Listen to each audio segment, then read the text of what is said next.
Mas Fadil, nanti Ya, kalau ada yang mau masuk di admit ya, saya jadikan Mas siap, Fadil siap, sebagai siap, co-host. siap. Oke, kita mulai ya. Saya share dulu.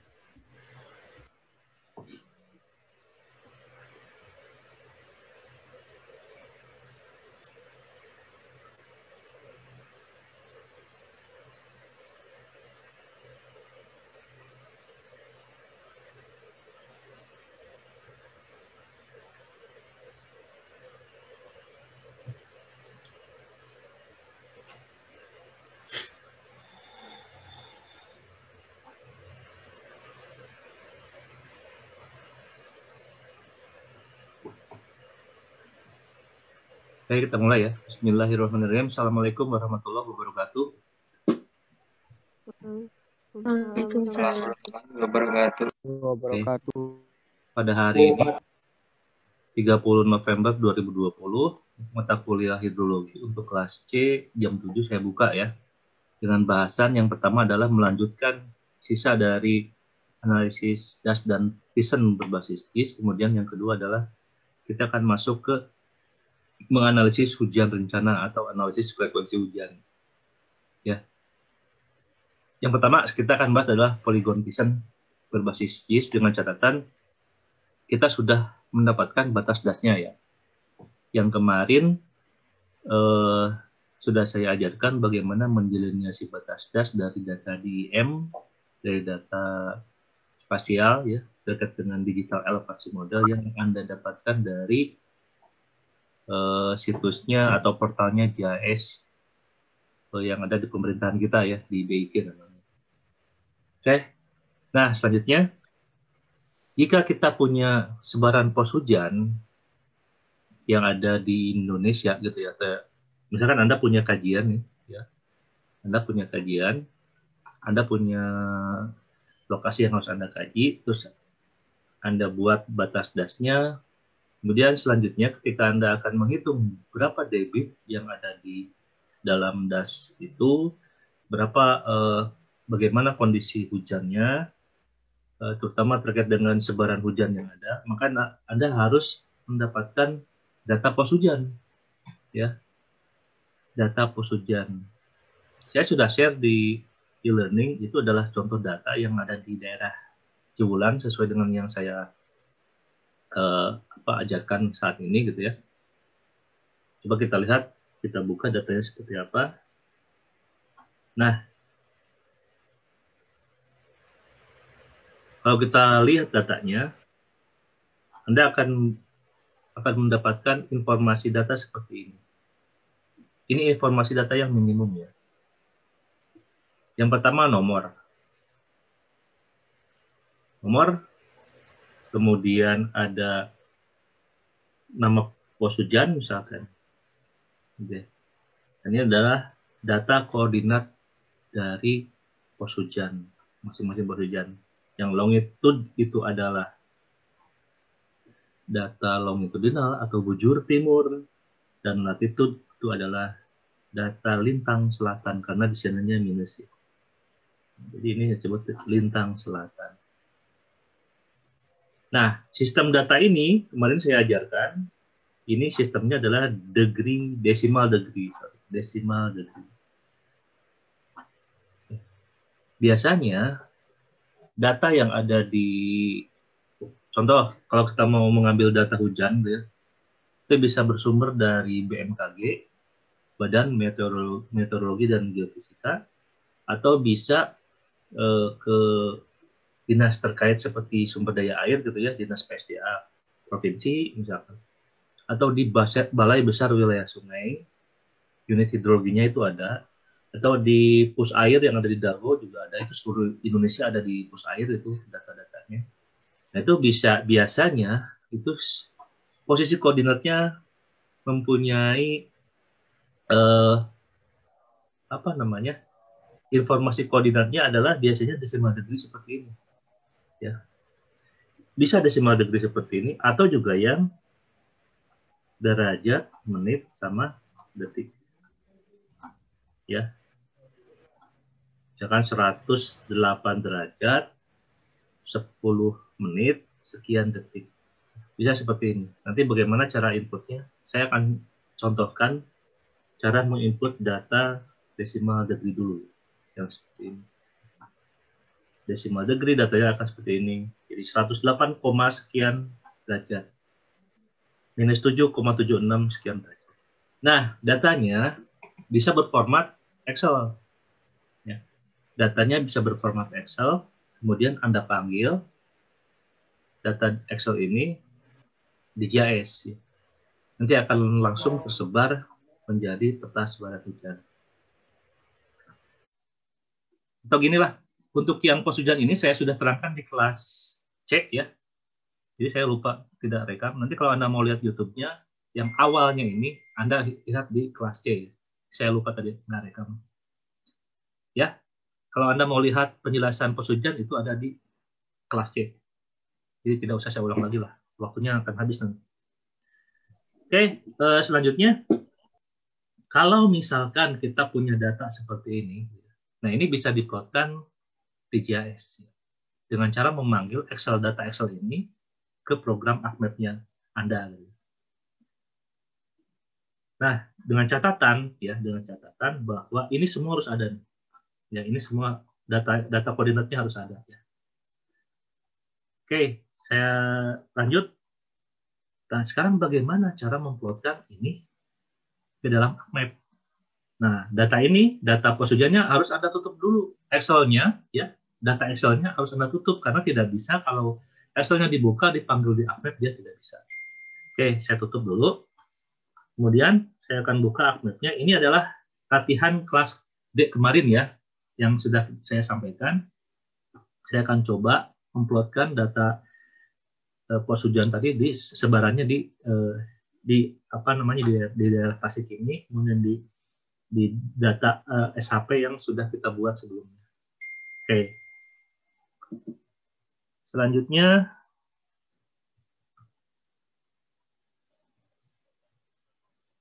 oke. Kemudian dari sini Anda plotkan data hujan tadi. Nah, dengan catatan sudah betul ya. Sebaran pos hujannya, koordinatnya sudah sesuai dengan yang ada di dalam data. Oh, catatan satu lagi.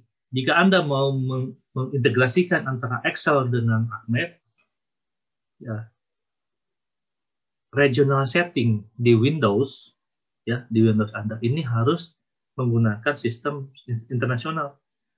English yang tentunya ketika dia bicara koma, bukan ribuan, ya. Kalau ada tanda koma itu adalah ribuan dan tanda titik itu adalah desimal. Beda dengan Indonesia kan. Indonesia kan titik adalah ribuan dan koma adalah bentuk desimal. Nah, ini Anda rubah dulu regional settingnya di Excel-nya supaya menjadi titik itu adalah desimal dan koma itu adalah ribuan. Terus Anda rubah dulu regional settingnya. Bagaimana cara merubahnya? Anda lihat di YouTube banyak, tutorialnya banyak. Jadi rubah regional setting menjadi sistem English ya. Untuk yang angka ya. Kalau rupiah misalkan apa silakan itu bebas. Ini untuk yang angka. Oke, saya lanjutkan. Saya akan coba memanggil data pos hujan tadi ya dari data Excel ke dalam peta DAS yang sudah kita buat kemarin. Caranya itu ada di file, ya. Di file, kemudian ada add. Nah, yang dipilih bukan add data, tapi add XY data. Nah, ini, kemudian add XY data. Saya akan menambahkan data XY. XY itu berarti koordinat ya. Koordinat data, kemudian Anda klik. Nah, nanti akan menampilkan kotak dialog seperti ini, add XY data, di mana di sini dia memilih tabelnya yang mana, tabelnya dari file mana. Nah, kita rujuk filenya file Excel yang kita tadi buat. Ya. File Excel kita buat, klik browse atau amplop kuning saya klik, kemudian saya akan merujuk pada data pos hujan. Nah, data pos hujan copy yang saya share ke Anda ya. So, yang ini saya lupa punya salah satu lah. data pos hujan ini saya akan buka. Yang dipilih adalah sheet-nya. Sheet-nya adalah sheet pos hujan. Kan ada sheet tuh di Excel. Nah, yang harus Anda pilih adalah data sheet-nya. Sheet-nya sheet pos hujan. Jangan sampai salah ya. Nah, kemudian ketika Anda add, ya, nah otomatis si ArcGIS ini gitu ya, akan membaca nilai koordinat yang ada di dalam tabel itu. Kalau terbalik ya, kalau Anda menyimpan longitudinal setelah latitude, berarti X-nya menjadi latitude. Dia akan membaca dari kiri ke kanan, dari kolom pertama ke kolom terakhir. Jadi jangan sampai salah menempatkan koordinat. Longitude itu adalah X, ya, latitude itu adalah Y. Jadi yang pertama Anda simpan di kolomnya itu adalah X dulu, berarti longitude dulu, baru Y atau latitude. Nah, sehingga otomatis akan terbaca oleh sistem. Ketika terbalik, sudah tergantung terbalik, Anda tinggal set aja di sini. Untuk yang X saya pilih latitude misalkan ya. Untuk yang Y saya pilih longitude. Oh, kebalik ini tinggal dirubah aja. X-nya itu adalah longitude, Y-nya adalah latitude. Tinggal dibalik saja. Z, kita tidak perlu informasi Z. Kita tidak perlu informasi ketinggian. Abaikan saja. Nah, langkah terakhir adalah kita tentukan sistem koordinatnya. Jangan sampai salah. Kalau misalkan data Anda itu adalah 108, sekian, minus 7, sekian, berarti itu kan geografis koordinat sistem. Kecuali data Anda merupakan data koordinat dari pos hujannya merupakan data UTM, proyeksi. Nah, Anda harus tentukan proyeksinya di mana, zonanya berapa, gitu. Itu harus ditentukan. Nah, karena ini bentuknya adalah geografis, jadi kita tentukan bahwa sistem koordinatnya, gitu ya, bahwa sistem koordinat yang akan kita gunakan di sini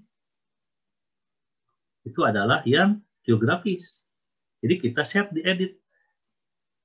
Kita save di edit, kita akan rujuk pada sistem koordinat yang geografis. Geografik koordinat sistem. Pilih yang dunia, world. Pilih datumnya adalah WGS 1984. Kalau ini sering digunakan, Anda klik kanan, add to favorit. Klik add to favorit, nanti akan muncul di awal-awal. Nah, di sini akan muncul di awal-awal. GCS 1984. Ya. Dan itu tinggal di-OK-kan. Dia akan membaca sistem koordinatnya adalah yang terpilih geografis koordinat sistem. Kenapa saya menggunakan ini? Karena datanya pun data 108, sekian, minus 7, sekian. Dan itu datanya adalah data geografis koordinat sistem. Ya, jangan sampai salah ya. Karena salah menentukan nilai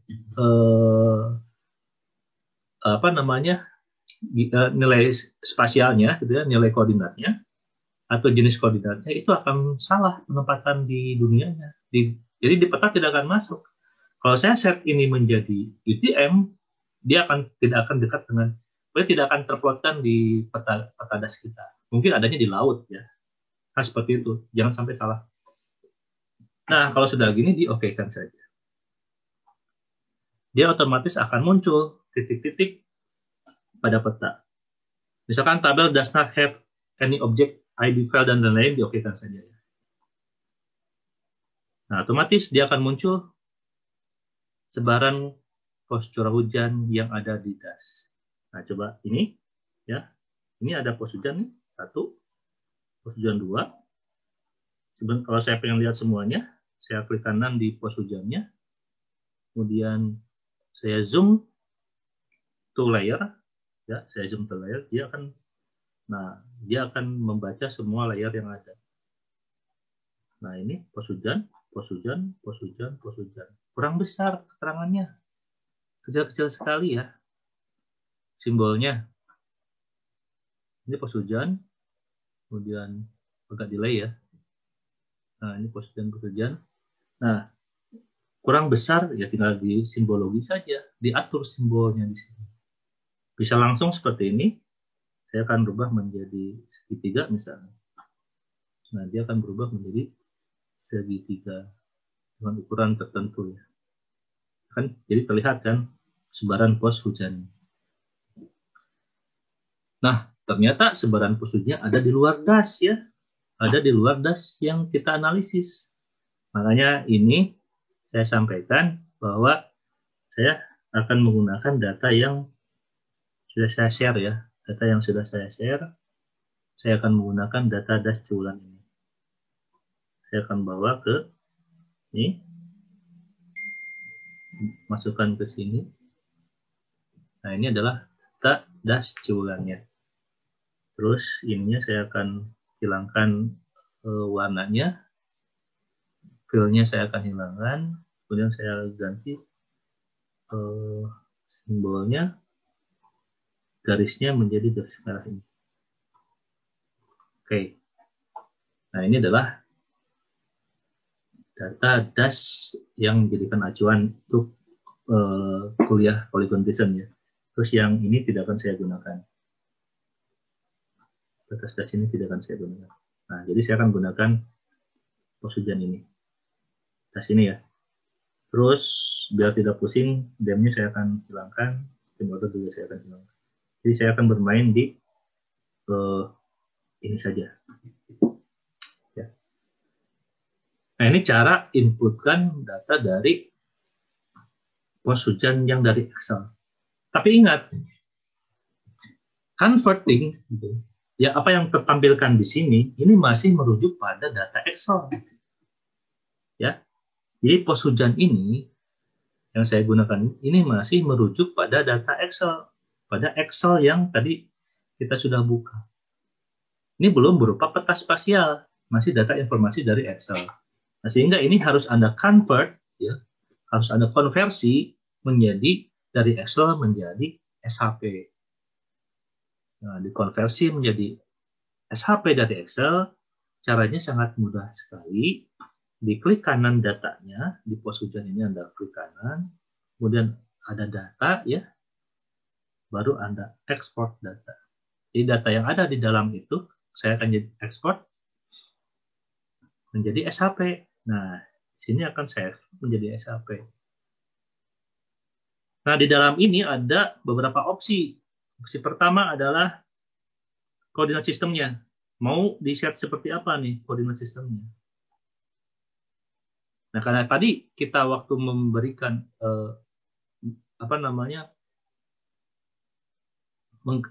mengconvert data Excel menjadi data sebaran pos hujan, itu sudah kita definisikan koordinatnya.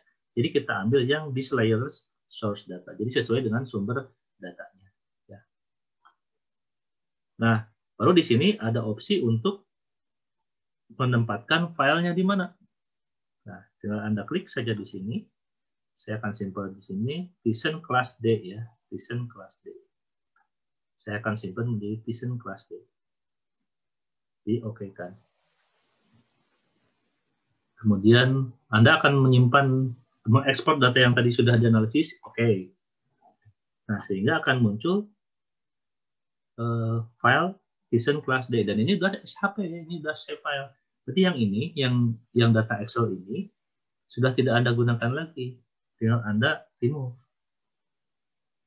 Nah, sisanya yang Vision Class D ini tinggal Anda rubah di sini. Misalkan saya akan membuat bulat lah. Saya rubah jadi bulat. Nah, ini adalah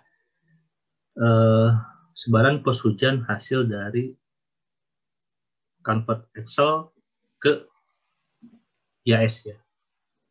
Nah, pertanyaannya gimana kalau misalkan kita punya data mau masukkan input satu-satu. Ya, misalkan saya mau menginputkan satu-satu. Itu bisa juga ya. Caranya begini. Di GIS ini ada icon yang namanya Go X to Y. Go to XY, sorry. Go to XY ini akan merujuk pada koordinat yang kita tentukan. Misalkan kita punya data pos hujan 108,2 gitu ya, bujur timur, dan minus 7,2 lintang selatan. Bagaimana cara masukkannya? Jadi pilih ke Go to XY. Nah, kemudian di Go to XY itu Anda pilih jenisnya apa, unitnya apa. Nah, unitnya bisa unit decimal degree, bisa degree minute second, bisa degree decimal unit. misalkan ya data Anda itu ternyata degree, minute, second. Ya, berarti di sini 108 nulisnya derajat, spasi itu adalah menit, ada 30 menit, spasi detik, 25 detik, terus latitude-nya, ini diakhiri dengan tanda E, easting, bujur timur. Kemudian latitude itu ada 7, terus 12, misalkan 12 menit, dan 50 detik, misalkan dikasih south, artinya lintang selatan. Baru Anda flash. Flash itu adalah melihat posisinya ada di mana. Oh, ya di sana. Terlalu jauh ya. Saya akan rubah ini menjadi 10. Ini juga terlalu jauh. Di luar das. Saya akan turunkan. Minus. Turunkan. Oh, kalau minus naikkan ini. Ini saya ambil 20 ya. 20. Nah, dia akan masuk dalam das. Nah, kalau sudah masuk dalam das, di flash, kemudian Anda pilih add point saja. Add point. Nah, otomatis dia akan masuk ke dalam peta. Kalau datanya seperti ini, degree, minute, second. Kalau datanya decimal degree, ya Anda tinggal sesuaikan dengan sumber datanya ya. Mau itu decimal degree, mau itu degree, minute, second, sesuai dengan datanya. Nah, ini secara manual. Kemudian analog dengan cara input manual, ternyata Anda bisa juga menambahkan seperti ini, ya. Atau untuk tugas, ya, sekali lagi untuk tugas, penempatan pos hujannya terserah Anda, ya. Jadi dasnya sudah Anda punya, ya. Nah sekarang penempatan pos hujannya terserah Anda. Minimum ada 6 pos hujan yang harus disampaikan di dalam tugasnya. Caranya, karena tugas itu kan sifatnya coba-coba ya, saya terserah ke Anda posisi pos hujannya mau disimpan di mana. Caranya dengan menggunakan metode ketik sama dengan Anda menentukan titik outlet das. Jadi menggunakan marker di sini. Ya. Jadi kalau saya menggunakan marker, ya, menggunakan marker, saya akan minimum 6 ya. Ada 2 di luar das, misalkan 4 di dalam, terserah Anda deh mau di dalam semuanya, terserah Anda ya. Yang penting ada 6 pos hujan. Saya coba di luar 1, kemudian di dalam 1. Sini sudah ada, di sini saya bikin 1, terus di luar ini 1, di sini 1, 2, 3, 4, 5, 6. Saya sih maunya minimum ya, minimum 6, saya mau 8, bebas saja. Nah, baru Anda sudah mendapatkan sebaran pos hujan. Tapi catatannya, apa yang saya barusan lakukan itu adalah baru sifatnya, datanya jenisnya adalah grafik. Sama dengan waktu titik outlet. Itu bisa ini kan bisa digeser. Nah, kalau grafik kan bisa digeser. Sedangkan kalau SHP kan tidak bisa digeser, kecuali diedit spasialnya. Bisa digeser dengan catatan diedit spasialnya. Kalau ini kan secara biasa aja bisa digeser. Nah, ketika sudah diplotkan, jika ini sudah diplotkan seperti ini, baru Anda rubah grafik titik-titik pos hujan ini menjadi SAP, menjadi spasial, menjadi data spasial. Waktu saya ajarkan titik outlet kan sama. Itu juga titik-titik outlet kan grafik ya bentuknya. Kita rubah menjadi SAP atau menjadi data spasial. Nah, caranya adalah Anda buka drawing, ya, kemudian ada convert graphic to feature. Kita akan mengconvert grafik itu menjadi feature, menjadi SAP. Convert, klik, kemudian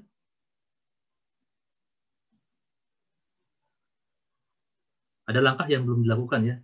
Pertama adalah, blok dulu semuanya. Nah, semua titik-titiknya Anda blok dulu. Nah, Anda blok, ya. Anda blok, klik and drag, Anda pilih semuanya. Jadi 1, 2, 3, 4, 5, 6, 7 pos hujan saya blok, kemudian saya convert. Ini ya, semakin banyak pos hujan semakin bagus hasilnya gitu ya. Dan tapi untuk analisis polygon descent menggunakan ini, semakin banyak pos hujan, sedikit pos hujan, analisis sama. Hasilnya juga waktunya ya, waktu analisis sama gitu. Jadi sebaiknya lebih banyak persetujuan lebih bagus ya. Drawing, kemudian convert graphic to picture. Jadi kita akan mengkonversi nilai-nilai titik-titik grafik ini menjadi titik-titik SHP. Nah, sama di sini ada informasi yang harus Anda isi. Nah, koordinatnya akan disesuaikan dengan apa? Mau data frame, di data frame itu data ini ya, data yang ada di dalam peta, atau sesuai dengan layer tertentu. Ya. Misalkan saya akan coba sesuaikan dengan layer dash ya. Saya akan sesuaikan dengan layer dash. Gitu ya, tidak masalah ya. Saya akan sesuaikan dengan layer dash-nya. Kemudian yang ini simpan di mana? Nah, di sini ini simpan di PCH kelas D ya. PCHD misalkan. Saya akan namakan itu PCHD. Kemudian automatically delete, Anda klik ya. Dan akhirnya selesai sudah pembuatan pos curah hujan dari data yang diinputkan secara manual. Satu-satu berarti kan. Tidak dibikin Excel dulu.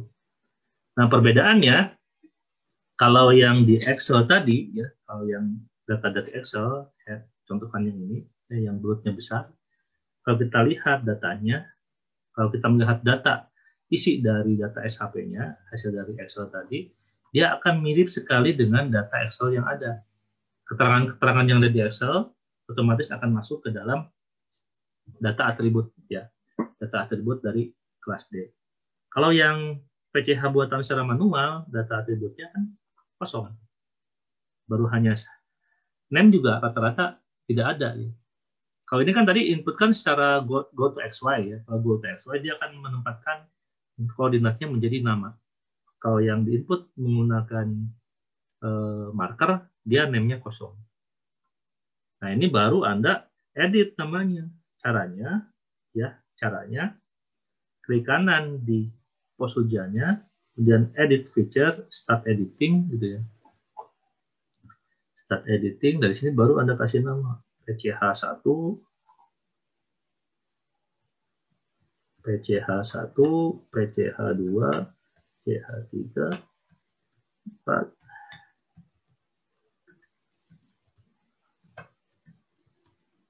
misalkan 7. Habis itu Anda save di editor, nanti kalau editornya keluar dikeluarin ya. Editor di save, kemudian stop editing. Nah, jadi PCH 1, 2, 3. Saya akan menambahkan informasi di sini terkait dengan nilai longitude dan nilai latitude boleh, atau nama desa juga boleh. Caranya kita nambahkan field. Field itu kalau di Excel itu kolom. Kalau di Excel kolom, kalau di tabel di ArcGIS namanya field. Nah, kita akan nambahkan field. Kalau kita mau nambahkan field, tombol editornya harus off. Artinya ini tidak dalam kondisi terbuka, tidak dalam kondisi editable. Jadi editable-nya harus di off-kan dulu. Nah, pilih panah kecil di atas ini, panah kecil, kemudian Anda tambahkan add field. Tambahkan add field, pilih longitudinal. Longitude lah.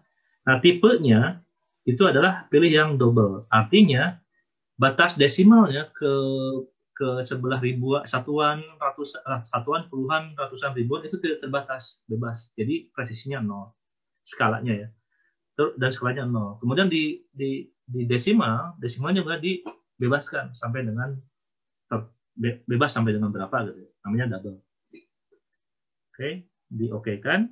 Kemudian saya akan tambahkan lagi satu lagi, add field, latitude gitu ya. Tipenya sama, double, ininya 00, di-oke-kan. Baru Anda isikan informasi longitudinal. Jadi untuk PCH1, di sini saya akan mengisikan secara otomatis nilai bujur timunnya.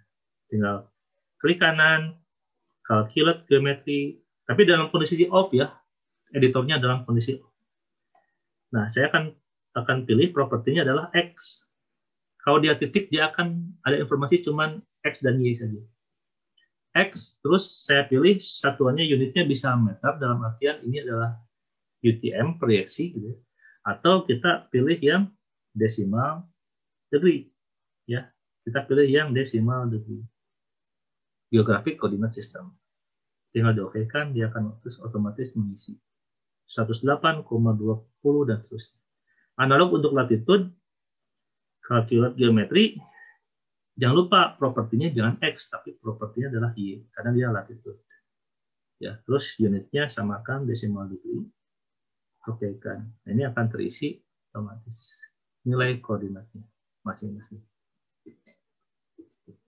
Nah, setelah ini Anda bisa memberikan informasi terkait dengan koordinat-koordinat ini, ya.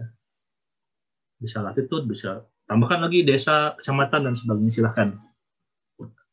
Silahkan ditambahkan sebanyak-banyaknya informasinya.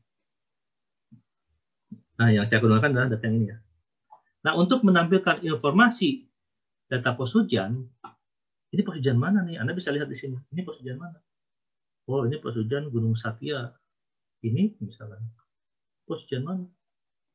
Taraju. Nah, supaya ini tampil di dalam peta, Anda bisa menggunakan property labeling namanya. Saya akan menggunakan property labeling. Nah, double klik di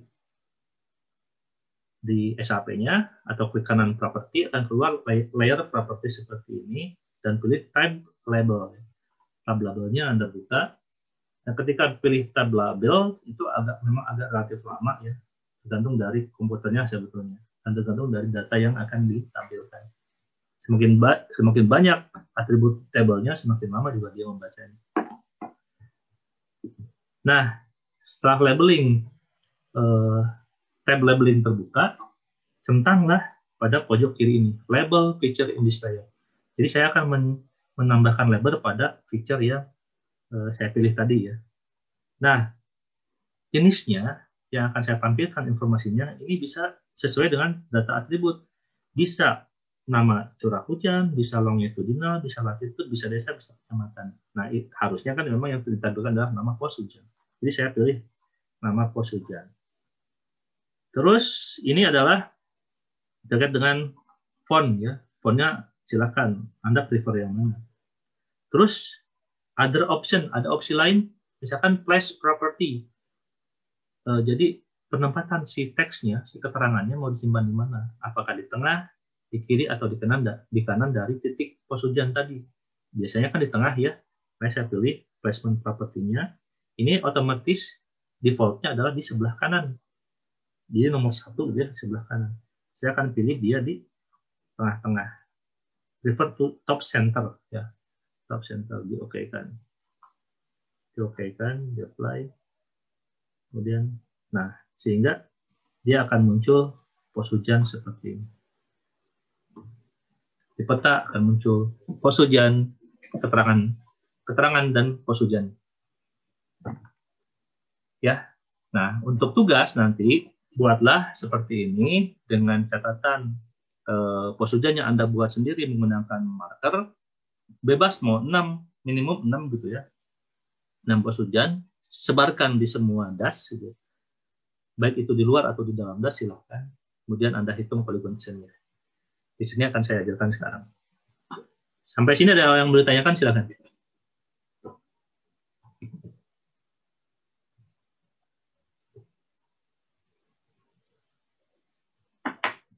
Lanjut.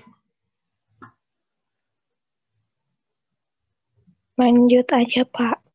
Lanjut, Oke. Pak. Terima kasih, Mbak, responnya. Oke, saya lanjut, ya. Sekarang baru kita masuk ke tahap pembuatan polygon design. Nah, teori dasarnya kan sudah saya sampaikan sebelumnya waktu kita kuliah di Hujan Wilayah, ya. Jadi polygon design itu kan saya coba ulas sedikit, ya, bahas sedikit. Pertama kita gabungkan dulu kan setiap pos hujan, betul nggak? Tuh, ya. Saya gabungkan ini dengan ini, gitu. Kemudian saya gabungkan ini dengan ini. Contoh sedikit saja 3 pos hujan, terus saya buat garis tegak lurus kan? Tegak lurus dari ini. Nah, saya buat garis tegak lurus. Anggaplah tegak lurus, ya. Kemudian saya buat garis tegak lurus. Ini kan? Apa ini sudah misalkan tegak lurus ya. Nah, berarti kalau saya perpanjang garisnya, garis yang ini saya perpanjang, ya, garis ini saya perpanjang, dan garis ini saya perpanjang, gitu kan? Nah, berarti daerah yang ini, ya, berarti daerah yang ini, nah ini adalah daerah yang terpengaruhi oleh pos hujan Gunung Satria. Yang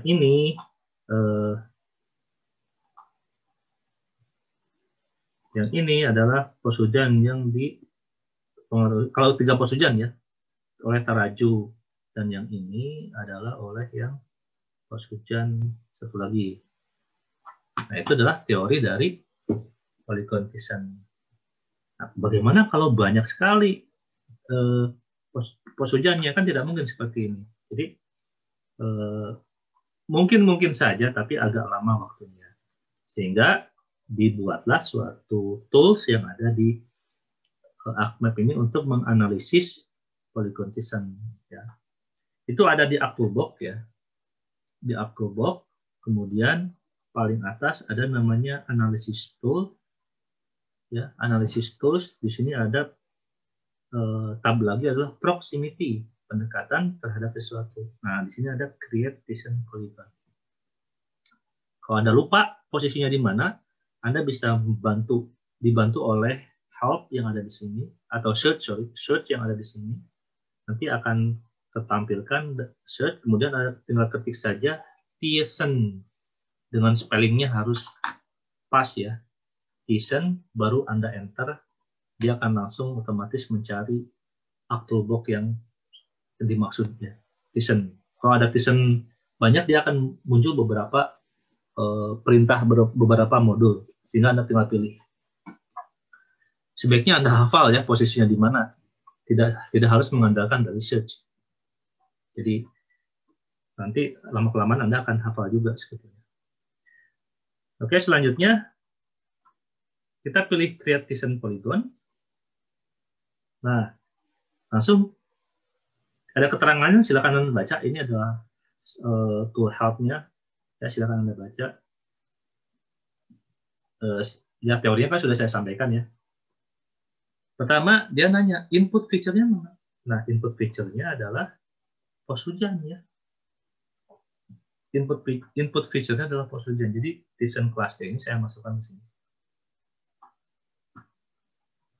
Nah, kemudian dia nanya, mau disimpan di mana? Ya, mau disimpan di mana filenya? Output-nya mau disimpan di mana? Saya klik di sini, di folder yang sama, dengan file yang sama juga ya, Thyssen Class D, tetapi di sini tadi harusnya PCH ya, PC Class D. Ini Thyssen Class D ya. Thyssen Class D. Oh iya, tadi harusnya ini pos hujan ya. Ini pos hujan ya. Ini harusnya PCH Class D ya. Oke lah, itu kan terkait dengan penamaan saja. Ya, filenya salah tadi saya. Oke, ini saya masukkan, ini adalah inputnya adalah pos hujan kelas D, kemudian output feature-nya adalah Thyssen D ya, Thyssen D. Nah, kemudian output field-nya itu semuanya. Jadi output dari Polygon Thyssen yang hasil Anda analisis itu akan semuanya. Informasi terkait dengan yang ada di pos hujan akan semuanya dimasukkan ke dalam Polygon Thyssen. Nah, sampai sini jangan langsung di OK. Ya, jangan langsung di OK karena kita masih membutuhkan informasi yang lain. Oke, biasanya informasi lain ada di environment. Nah, di environment ini Anda klik. Kemudian yang pertama Anda cek adalah output koordinat. Nah, output koordinatnya saya akan samakan dengan, kalau tidak diisi, same as input, berarti akan sama dengan input, di mana inputnya adalah pos hujan ya, di mana inputnya adalah pos hujan. Kalau Anda mau samakan dengan batas dasnya, tidak masalah ya. Saya akan mengambil das sebulan sebagai koordinat sistemnya. Nah, dia akan membaca ternyata si sistem koordinat tidak bulan adalah UTM. Nah, akan terisi. Jadi nanti hasil dari kita pun UTM.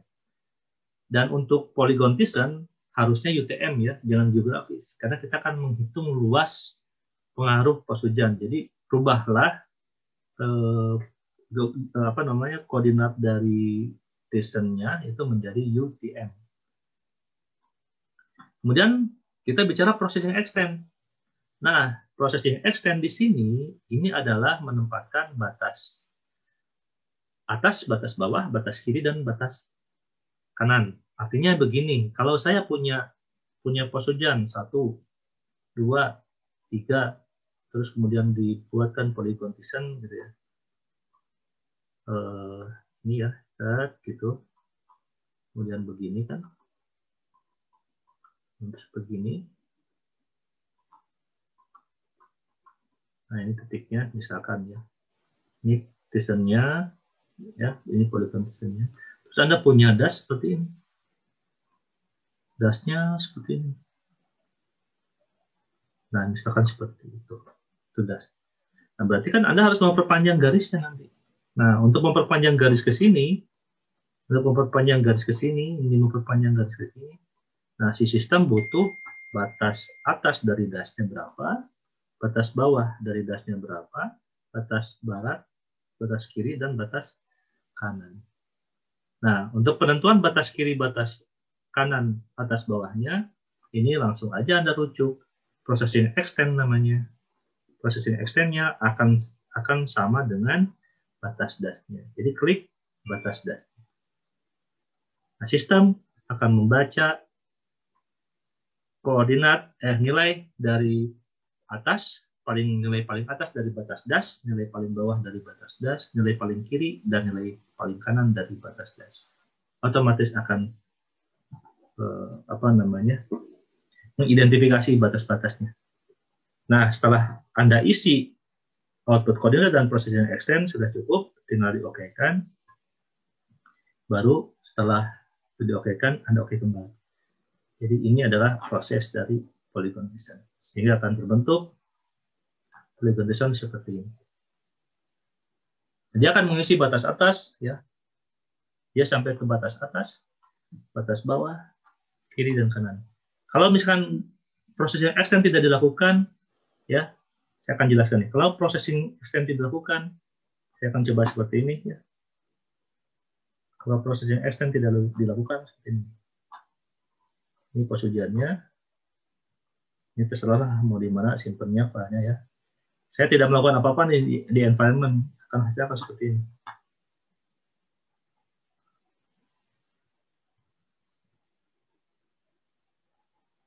Nah, hasilnya akan seperti ini. Nah, sedangkan kita butuh garis sampai dengan das. Ya, juga butuh ini garis sampai dengan das. Ini juga tidak sampai. Ya. Nah, ini butuh sampai sana, ini butuh sampai sana. Nah, supaya ini tidak terjadi, maka kita membuat processing extend. Ya. Ada istilah processing extension. Nah, ini Thiessen D. Coba saya hilangkan warnanya.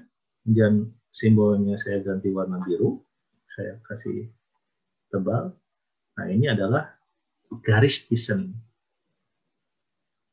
Ya, ini adalah garis Thiessen yang sudah dilakukan. Cepat sekali ya, di bawah 1 menit juga selesai analisis Thiessen. Bandingkan dengan Anda menggunakan AutoCAD kemarin. Tarik garis lurus, garis tegak lurus. Kemudian kalau di AutoCAD tuh pakai UCS juga ya, unit koordinat sistemnya dirubah menjadi sesuai dengan garis penghubung antara masing-masing poin. Lama sekali lah. Nah, ini dengan menggunakan metode ini, Anda bisa menghitung polygon Thiessen dengan cepat sekali. Intinya, kenapa harus menggunakan? Kalau misalkan Anda mau menggunakan ini, Anda harus tahu dulu teori dasarnya. Sudah saya sampaikan itu di awal. Jadi dengan catatan Anda sudah mengerti apa itu polygon Thiessen. Nah, dari sini baru kita buang, ya. Kan kita tidak membutuhkan informasi ini nih. Data ini kan tidak dibutuhkan. Area ini tidak kita butuhkan, ya. Nah, karena yang kita butuhkan adalah pengaruh dari pos hujan. Misalkan pengaruh dari pos hujan ini terhadap das ya ini. Yang saya arsip. Nah, ini ya. Kemudian ini yang saya arsip. Ini dipengaruhi oleh pos hujan ini, Karangtunggal. Ini dipengaruhi oleh pos hujan Singaparna. Nah, di luar dari das, kita buang. Kalau kita bermain di Word atau di Excel atau di PowerPoint, kalau kita mau membuang suatu data, suatu gambar, suatu JPEG, itu kan di crop ya. Istilahnya di cropping. Nah, kalau di ArcMap, istilahnya clipping. Jadi kita akan mengklip polygon Thyssen ini terhadap batas das. Jadi kita klip, ya. Saya akan klip. Sama tetap di Analysis Tools itu ada perintah ekstrak. Kita akan mengekstrak. Terus di dalam ekstrak ini ada pilihan klip. Kita akan mengklip, clipping atau mengcrop. Inputnya adalah Thyssen yang sudah terjadi. Inputnya adalah Thyssen. Terus clip feature-nya, daerah yang menjadi batasan clippingnya, batasan crop-nya adalah das. Pilih dasnya. Das Cibulan menjadi clip feature. Nah, kemudian baru silakan Anda mau disimpan di mana. Output feature class-nya. Hasil dari analisis ini akan disimpan di mana. Saya akan simpan di tempat yang sama. Tadi Thyssen D underscore clip. Jadi saya sarankan Anda menggunakan akhiran file name SHP itu adalah prosesnya. Jadi kalau hasil clipping ya clip, hasil Thyssen ya Thyssen. Jadi ketika Anda melihat data SHP, oh ini data Thyssen yang sudah diklip nih. Gitu. Sama dengan yang kemarin, flow direction, flow dir, flow akumulasi, flow ACC, dan sebagainya. Saya sarankan seperti itu ya, biar Anda tahu ini filenya. Gitu. Baru di save. Environment nggak usah dilakukan lagi ya. Environment tidak usah dilakukan lagi karena sudah selesai tadi. Terus di OK kan. Nah, sehingga akan muncul daerah yang di dalam das saja. Nah, yang Thyssen ini sudah tidak digunakan lagi. Nah, ini silakan Anda rubah menjadi misalkan Anda mau simbologi ya. Mau simbologikan. Simbologi itu berarti membuat simbol-simbol, misalkan gradasi warna, bentuk garis, bentuk titik yang bisa segitiga, bisa buletan, bisa apa saja gitu. Nah, kalau yang poligon biasanya warna, gradasi warna biasanya. Ya. Nah, ini agak lama ya, berhubung kita tadi memanggilnya label. Gitu. Oke, simbologi. Terus pilih kategori, terus pilih unique value. Di unique value ini kita pilih yang nama pos hujan saja. Dan di add all value, di apply. Kemudian saya sarankan di display itu dikasih transparansi 30% atau 40% atau 50%. Terserah Anda ya. Ini gunanya nanti adalah untuk kalau kita punya background hillside ya, background dari Demnas gitu ya, Dem. Nah seperti ini. Nah si polygon Thyssen kita masih, walaupun ada warnanya, itu masih bisa memperlihatkan backgroundnya. Atau hillside mana? Hillside.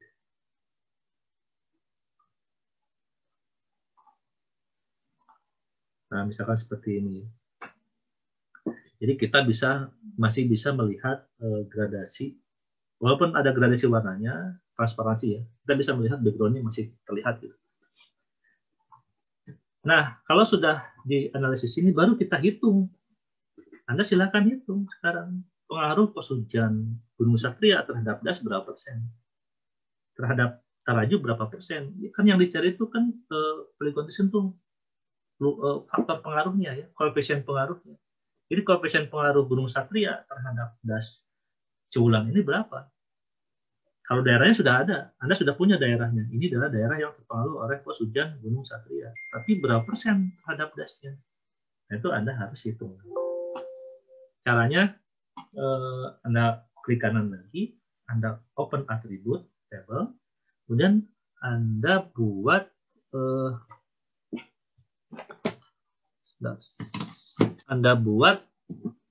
di sini adalah luas. Anda buat field luas, field, kemudian Anda buat luas dalam kilometer persegi silahkan, mau dalam hektar juga silahkan, gitu ya. Terus tipenya adalah double, ya, seperti yang tadi saya ajarkan, double. Kemudian diokekan, nanti di sini akan keluar luas.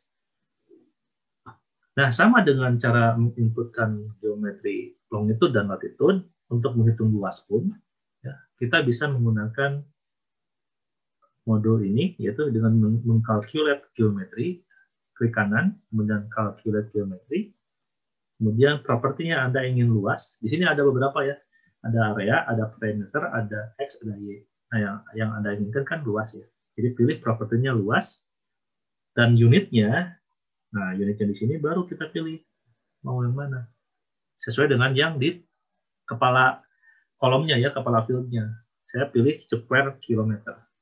Mau hektar juga boleh. Kalau misalkan dasnya kecil hektar ya, kalau ini dasnya kan besar. Jadi saya pilih kilometer persen. Tinggal diokekan, dia akan otomatis menghitung luas pengaruh masing-masing. Nah, itu adalah luas pengaruh masing-masing pos hujan. Ini baru luas ya, belum bobot. Sebetulnya di sini juga kalau nggak salah bisa bikin bobot atau tidak ya. Kalau nggak, itu kita lihat di Excel-nya. Jadi si data ini ya, si data DBF ini nanti akan bisa dibaca di Excel. Nah, oke, selanjutnya setelah kita punya luas ya, ini kan desimalnya terlalu banyak nih. Coba Anda lihat, ini desimalnya terlalu banyak. Ya, desimalnya terlalu banyak. Saya akan set menjadi 2 desimal saja. Jadi klik kanan di field-nya, kemudian pilih properti ya, kemudian numeric di sini pilih, terus kita rubah menjadi 2 desimal saja. Nah, semuanya akan berubah menjadi 2 desimal.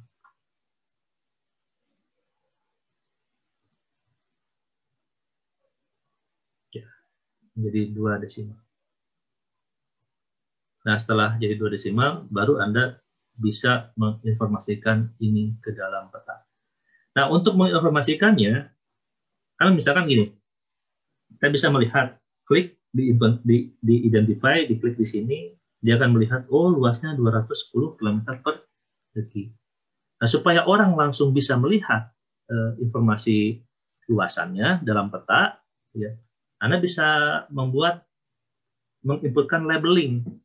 Kalau tadi kan labelingnya adalah labeling untuk nama pos hujan. Nah, kalau ini kita membuat labeling untuk polygon design, luasnya berapa. Saya matikan dulu ya yang background-nya.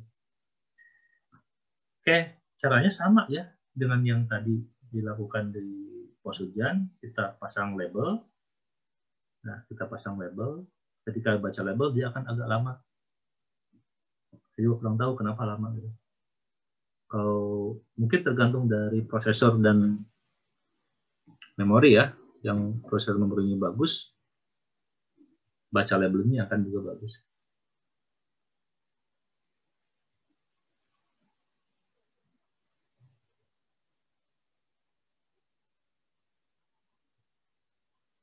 Oke, muncul.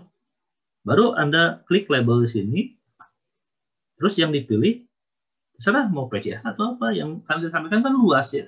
Jadi yang akan kita pilih adalah luas di sini. Luas dalam kilometer persegi.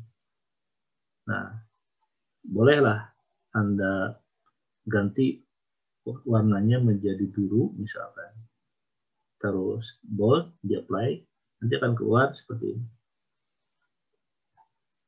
Akan keluar seperti itu. PCH Gunung Satria 210,66. Artinya luasnya 210,66 km persegi. Ada aja yang tahu. Kalau orang membaca kan, apa itu 210? Nah, berarti kita harus memberikan keterangan lain di label ini gitu. Nah, untuk memberikan keterangan lain di label, di ArcMap ini menggunakan bahasanya adalah Visual Basic ya. Jadi di sini ada pilihan expression di sini untuk menginputkan informasi tambahan yang tadinya terbatas dari tabel yang ada di atribut tabel, kita bisa menambahkan informasi lain menggunakan expression. Klik expression-nya, kemudian kan yang sudah terpilih adalah luasnya. Ini luasnya sudah terpilih. Luas ini sama dengan yang akan tampil di sini. Nah, tuh ya. Nah, supaya kita ingin ada informasi, misalkan Anda ketik luas ya. Luas sama dengan ini kilometer persegi, gitu ya.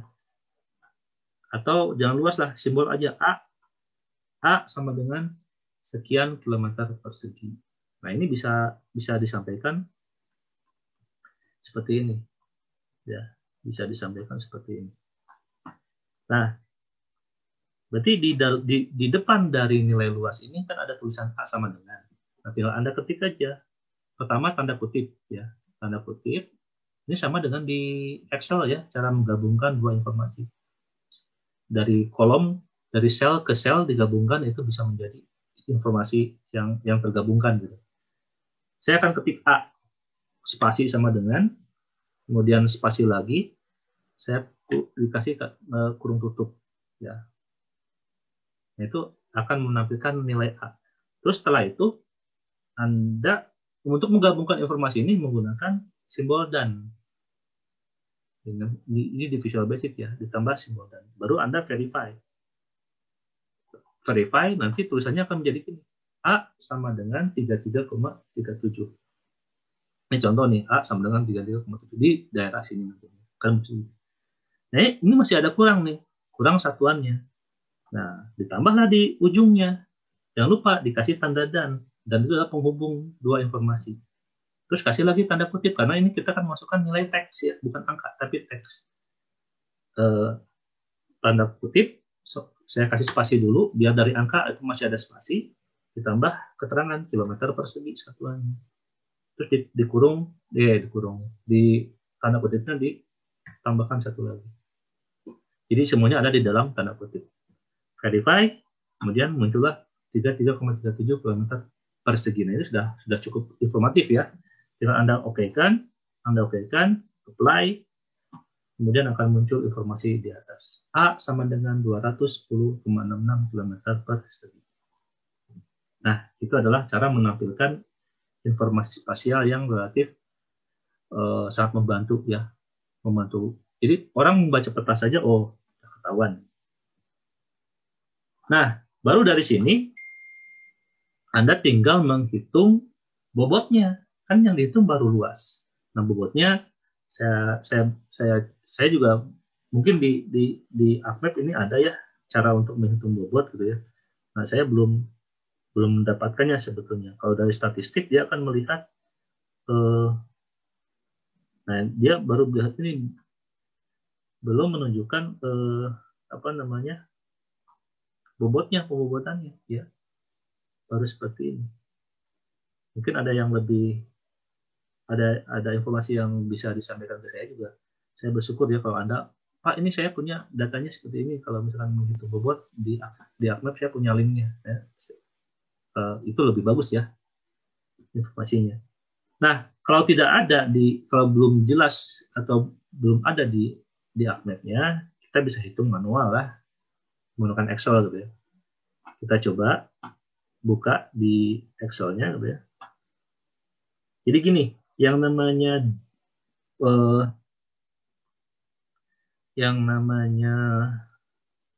data SHP itu terdiri dari 3 jenis data yang utama. Pertama, extension SHP-nya, yang kedua, extension SHX, yang ketiga, extension DBF. DBF itu database file. DBF-nya itu adalah berisi atribut yang tadi kita olah, kita calculate geometri, kita input, kita edit, itu semuanya ada di data DBF. Nah, data spasialnya ada di SHX dan di SHP. Jadi, salah satu file tidak ada saja di file SHP itu tidak akan keluar. Di dalam peta akan error. Tidak bisa diolah. Jadi, kalau Anda memberikan file SHP ke teman-teman Anda, sharing file SHP, itu minimum 3 file itu harus ada. Dan biasanya kalau sudah ada proyeksi, itu ada tambah extensinya .prj itu akan nambah.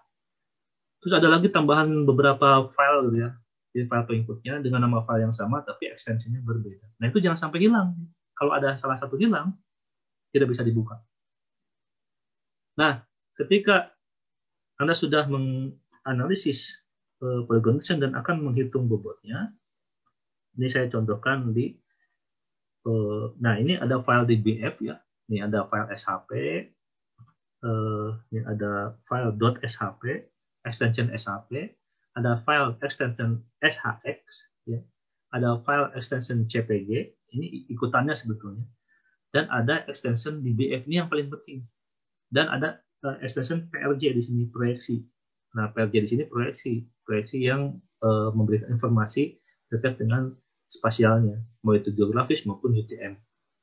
Nah, saya akan buka Tizen Declip ya, Tizen Declip yang di BF ini. Caranya bisa Anda buka Excel kemudian open ya. Saya buka nih. Open saya rujuk pada datanya. Datanya dengan catatan yang dibuka ini all file ya. Jenis filenya all file. Jadi biar Anda bisa melihat file-file yang ada di sana. All file, terus yang dipilih adalah yang DBF. Nah, DBF. Tizen Declip DBF. Ya, Tizen Declip DBF. Saya akan open.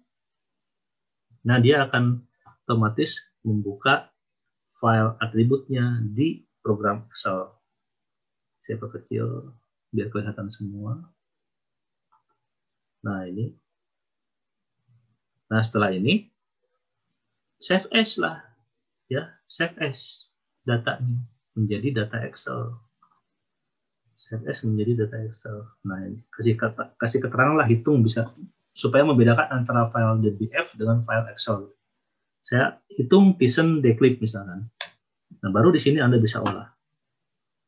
Ya, di sini Anda bisa olah. Misalkan ini nomor dari 1, ya. Ini saya tidak perlukan ini, ya. Data ini saya tidak perlukan.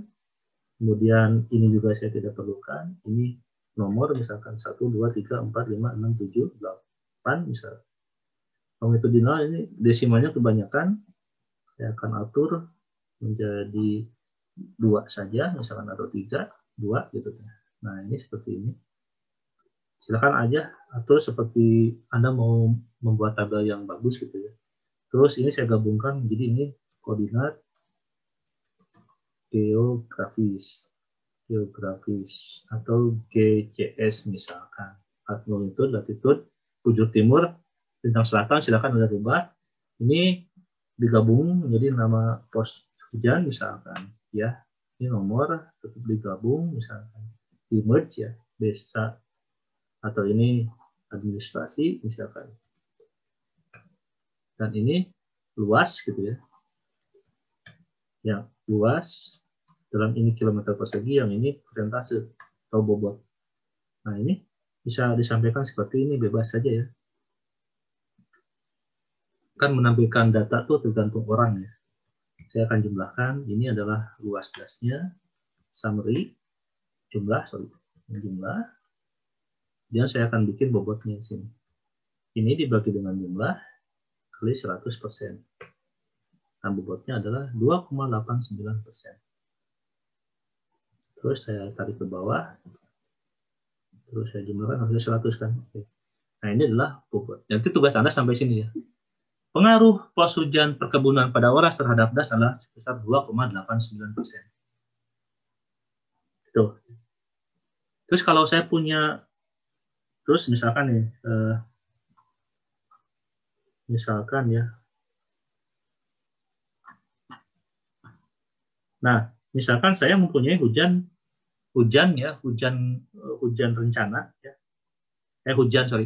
Mempunyai data hujan di perkebunan pada Waras 100, Kawalu 150, Pecinan 150 dan sebagainya. Berapa hujan wilayah di lokasi saya misalnya.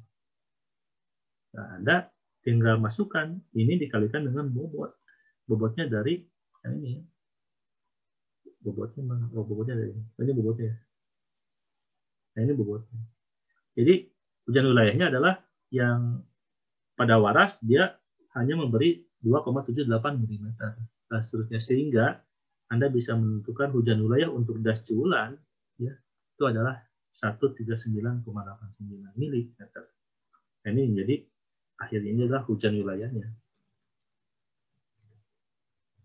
Nah, gitu. Itu adalah cara menganalisis hujan wilayah ya, dalam suatu das. Nah, tugas itu sampai dengan penentuan, sebenarnya cukup dengan penentuan persentase bobotnya saja ya. Cukup dengan menentukan persentase bobotnya saja. Berapa persen bobot masing-masing pos hujan terhadap dasnya. Dan nama dasnya harus disebutkan PCH. Misalkan pos curah hujan 1 atau A atau B atau C atau D dan seterusnya ya. Itu adalah tugasnya. Dikumpulkan minggu depan dengan format saya hanya inginkan laporannya saja. Laporannya dibuat seperti Anda menulis laporan. Misalkan langkah-langkah Anda mendelineasi batas das dengan formula flow direction, teorinya ini, akumulasi teori ini lebih bagus ya. Jadi ada teori, ada aplikasinya. Terus kemudian polygon descent, teorinya seperti apa, nah, hasilnya seperti apa. Itu dalam berbuat report ya. Di send, dikirim ke e-learning. Di e-learning itu maksimum adalah 2 mega. Tapi kalau jumlah filenya itu maksimum 20 file. Jadi kalau Anda membuat laporan lebih dari 2 mega, dibikin 2 file. Kalau masih kurang, dibikin 3 file. Masih kurang lagi, dibikin 4 file, dan seterusnya. Ya, itulah tugasnya, dikirim minggu depan, dimasukkan ke e-learning. Ada yang mau disampaikan atau ditanyakan terkait dengan DAS dan polygon descent? Karena ini sudah terakhir ya, DAS dan polygon descent. Silakan kalau ada yang mau ditanyakan. Termasuk tugas, silakan. Izin bertanya, Pak. Boleh, silakan. Kalau misalnya ada 2 daerah DAS, itu dipilih salah satu aja atau gimana, Pak? Sebetulnya tidak. Seperti ini ya. Kalau misalkan share whiteboard ya. Saya punya 2 DAS ya. Saya punya 2 DAS. Ini DAS pertama. Gitu ya. Terus saya punya subdas di sini ya. Taruhlah ini subdasnya di sini. Ini ya. Itu ya. Itu enggak sih? Ini laut misalkan. Terus Anda punya pos hujan 1, pos hujan 2, pos hujan 3, hujan 4. Lama ya. Saya buka aja file saya deh. Oke. Ini yang mana?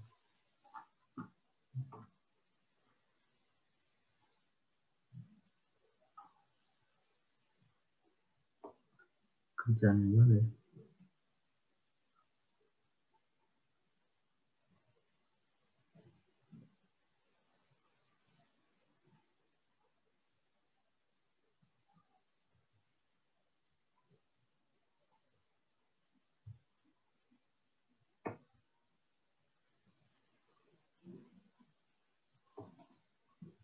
Agak lama ini bukanya.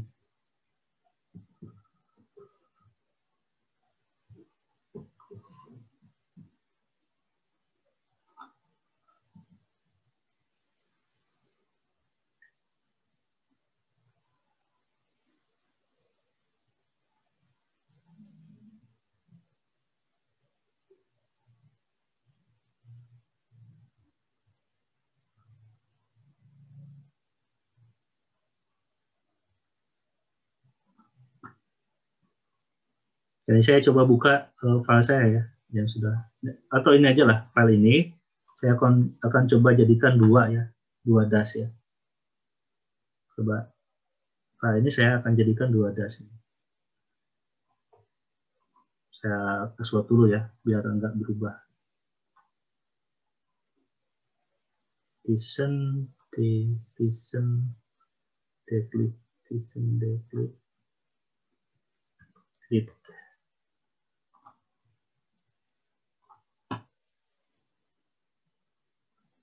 Nah, misalkan das ini terdiri dari dua das ya. Terdiri dari dua das. Saya coba edit dulu. Oke. Oh, culang harusnya yang diedit nih.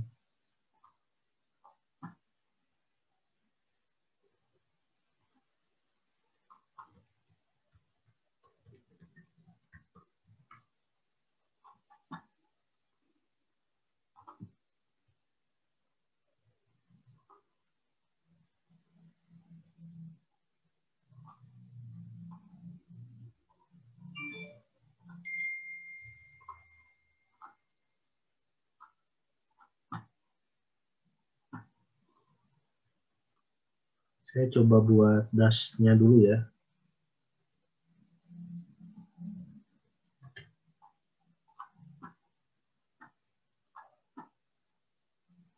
Nah, misalkan das saya ini ya, das curam ini terdiri dari dua das ya. Misalkan saya akan coba edit. Nah, kalau edit, nanti Anda belajarlah edit ya, edit file. Nah, ini saya coba bagi dua. Ini misalkan dasnya seperti ini. Nah, jadi ada dua das ya. Coba saya stop editing. Kemudian yang das ini kan jadi terdiri dari dua das ya. Das satu yang ini atas dan das dua ya, yang bawah ya. Jadi ada dua das. Coba saya ganti namanya. Saya edit lagi. Ini namanya das Z misalkan. J sama H ya, dasnya ya. Nah, berarti yang untuk yang di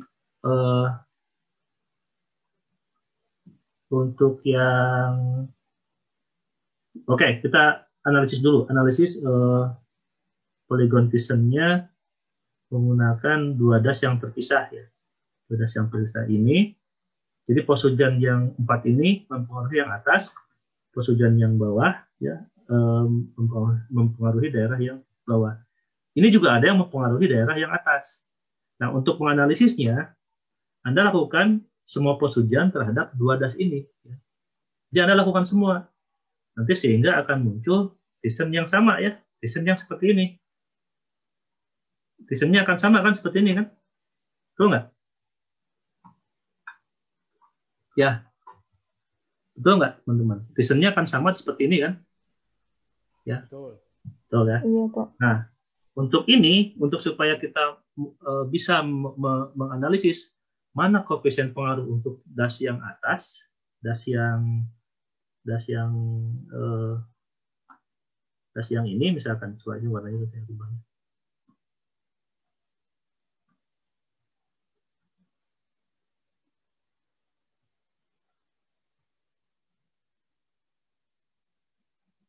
Simbologi itu agak lama kalau dia menuju ke label gitu. Saya juga kurang tahu kenapa.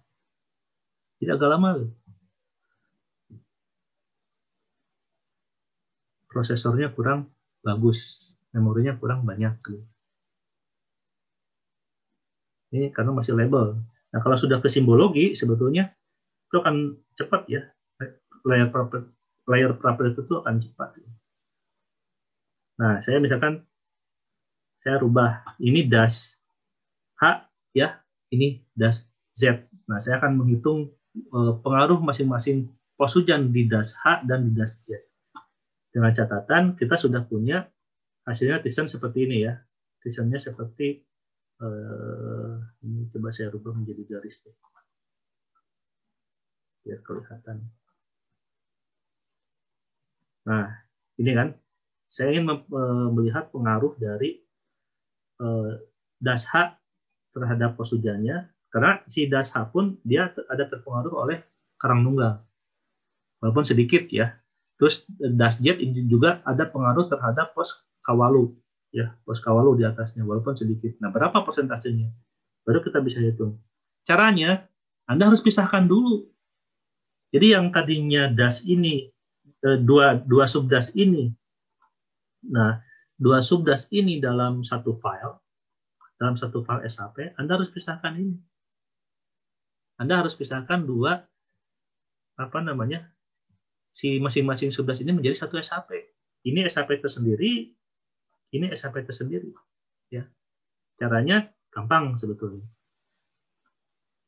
Di dashboard ini ketika Anda buka open attribute table, terus Anda pilih misalkan yang mana nih, yang dash H dulu ya. Anda select dash H-nya. Nah, kemudian di dashboard ini Anda klik kanan, kemudian Anda data export. Nanti yang terekspor adalah yang terpilih. Jadi satu. Jadi di sini tinggal Anda masukkan sini subdash. Subdash H ya. Subdash H. Ini sama dengan sumber datanya, biarkan aja seperti itu. Sistem koordinatnya sesuai dengan sumber datanya. Oke kan? Nanti akan muncul SHP hanya dengan subdash H saja. Terus analog untuk yang satunya lagi, dashjet. Ya, Anda pilih dashjetnya dengan cara klik row-nya. Gitu ya. Terus di dash cuulannya Anda klik kanan. Terus data export. Ya. Terus kemudian di sini subdash, saya kasih nama subdashjet. Gitu ya. Diokekan. Nah, dia akan muncul subdashjet. Nah, setelah beres, jangan lupa ini supaya dihilangkan selection-nya, Anda hilangkan clear selected feature. Jadi tidak akan terpilih lagi. Jadi tidak ada yang terpilih ya si feature-nya. Nah, ini baru Anda sudah punya 2 subdash. Nah, ini baru clip. Saya akan menghitung polygon distance untuk dash H ya. Saya klik. Klipnya itu adalah Tizen yang edit ini ya. Tizennya saya klik dengan dash H. Terus di sini saya kasih nama Tizen subdash H. Diokekan. Nah, baru Anda dapatkan Tizen subdash H. Jadi saya matikan semuanya. Nah, ini kan Anda mendapatkan hanya subdash H saja. Nah, dari sini Anda bisa hitung. Luasnya jangan lupa dikalkulate kembali, karena ini masih informasi yang sebelumnya. Jadi ini Anda klik kanan, calculate geometry, terus Anda pilih square meter ya. Nah, nanti ada yang berubah. Nah, berubah di daerah sini nih, kawal berubah. Nah, kawal berubah. Terus yang ini juga berubah. Nah, yang lain berubah ya. Nah, yang ini berubah nih. Terus. Nah, ini cara untuk mengetahui per subdash. Analog untuk subdashjet ya. Nanti Anda akan mendapatkan oke lah, saya praktekkan saja. Jadi polygon Tizen yang ini saya akan klik dengan subdash yang kecil ini. Ya, terus saya akan simpan di sini. Subdash Tizen subdash C. Nah, gitu. Tizen subdash C. Oke. Nah, kalau yang J ternyata yang J Anda hitung lagi luasnya. Calculate geometry square meter. Anda dapatkan pengaruh yang di subdash J. Gitu mungkin Mas ya yang ditanyakan ya? Ya, Pak. Ya, Pak. Nah, sebetulnya selain kalau misalkan pertanyaannya kalau subdashnya banyak, apakah satu-satu seperti tadi? Jadi dipilih dulu baru diekspor. Ada juga modul yang lainnya yaitu split. Ya. Jadi Anda akan men-split data SHP misalkan subdash yang banyak itu dengan subdash itu sendiri. Contoh nih, saya akan split ya. Split data dash cuulan ini. Itu yang ada namanya ya. Oh ya. Nah, saya akan split data cuulan ini. Split feature-nya apa? Split feature-nya adalah sama. saya akan split picture dengan data yang sama. Di das Ciwulan akan saya split menjadi das subdas gitu dengan data yang sama, dengan das yang sama, tapi label field-nya sebagai alat splitnya itu adalah nama das.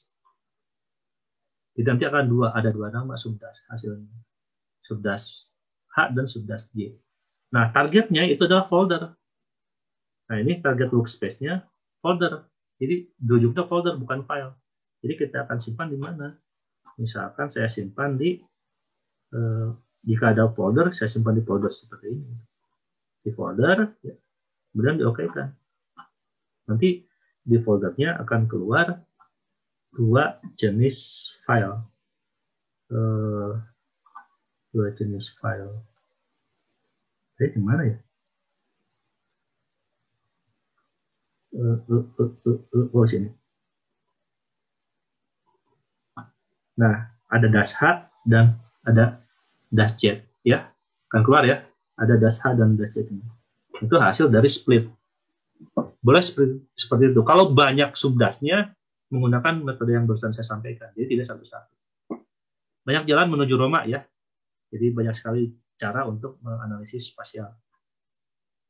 Nah, itu mungkin yang bisa saya sampaikan untuk yang polygon Thyssen dan batas das ya. Mudah-mudahan ini bisa menjawab pertanyaan yang Mas Lutfi ya. Lutfian. Oke, ada lagi yang mau ditanyakan? Ya, Pak. Terjawab, Pak. Oke, ada lagi yang mau ditanyakan? Silakan. Nah, sebetulnya untuk polygon Thyssen itu sudah selesai ya sama das. Harusnya sekarang tuh untuk last tadi, karena tidak ada yang bertanya gitu ya. Jadi saya sudah sampaikan di kelas C itu adalah kuliah yang selanjutnya, yaitu terkait dengan analisis frekuensi hujan.